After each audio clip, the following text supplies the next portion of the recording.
Ekonomi Indonesia berat jika sampai akhir tahun 2021 ini COVID belum tuntas. Yang salah satu strateginya hanyalah menggunakan himbauan dilarang mudik versus pulang kampung versus boleh wisata. Kok ribet bener sih membuat aturan atau kebijakan itu? Ambigu jadi artinya. Jadi banyak arti, jadi multi tafsir atau kalau dibaca nggak jelas. Sebelum kita memberikan solusi di mana old mind selalu melihat terobosan, kita lihat apa yang old mind para pejabat yang sedang berkuasa mutlak saat ini lakukan untuk bangsa dan negara dalam melawan COVID. Fakta saat ini, BP POM menyetop sementara penelitian tahap 2 vaksin Nusantara. India mengembargo vaksin sehingga Indonesia bisa kehilangan 10 juta vaksin gratis. Masa sulit program vaksinasi di depan mata di Indonesia saat ini. Kesimpulannya, vaksin Nusantara nggak ada karena dihambat, vaksin luar negeri belum jelas karena permainan broker. Bagaimana sih bernegaranya? Seperti pada informasi sebelum ini, pejabat teras BP POM tegas mengatakan vaksin Nusantara harus melalui penelitian yang akurat. Lah, ini aneh bin ajaib pernyataan tersebut dan tindakan pejabat tersebut. BP POM ini bersikap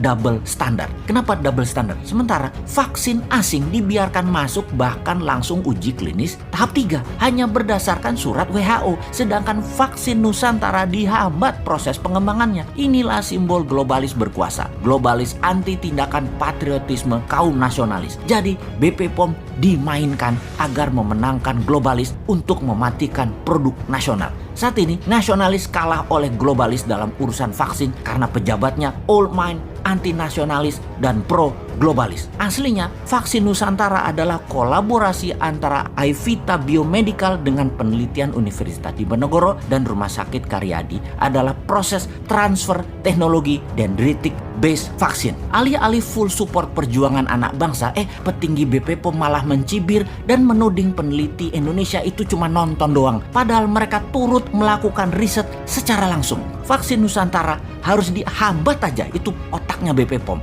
Juragan vaksin impor harus yang untung. Rakyat aslinya dirugikan kalau hal ini didiamkan. Jadi apa solusi new mind melihat ini semua yang old mind bermain dengan globalis dan ketidaktahuan pejabat teras pemerintahan? Sudah waktunya pejabat tinggi BP POM dipecat, diganti dengan figur yang mengutamakan keselamatan rakyat. Serta sesegera mungkin vaksin-vaksin lokal digandeng, dibimbing, dan dipercepat oleh BP POM. Selesai satu masalah. Lalu kita mendapatkan berita lain lagi bahwa tenaga kesehatan di Wisma Atlet dan banyak lagi tenaga medis di seluruh Indonesia belum mendapatkan tunjangan sejak Desember. Hal ini banyak membuat miris dan kita berpikir cara bernegara dalam perang melawan biological warfare kali ini memalukan. Atau mungkin bukan pemerintahnya, namun oknum di Departemen Kesehatan. Seorang wanita berinisial D bermain yang memaksa tenaga medis menaikkan surat bahwa mereka sudah menerima uang tunjangan padahal belum. 5 bulan kali 2.000-an tenaga medis dikalikan tunjangan bulanan adalah angka yang tidak besar bagi pemerintah saat ini.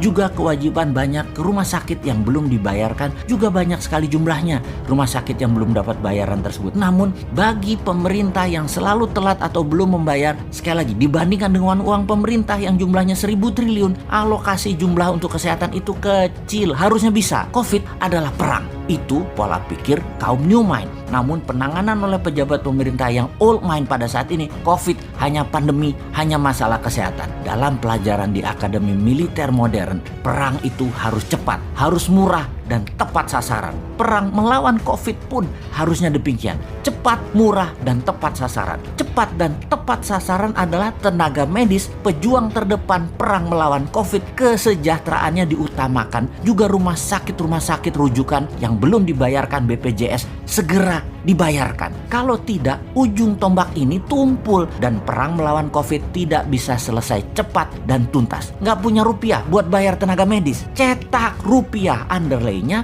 pandemi COVID, alat kesehatan, dan vaksin lokal. Selesai masalah kedua. Gitu aja kok repot. Jangan sampai si Sontoloyo ini masuk gorong-gorong nih buat new mind gantiin old mind. Tempe bener sih lu pada.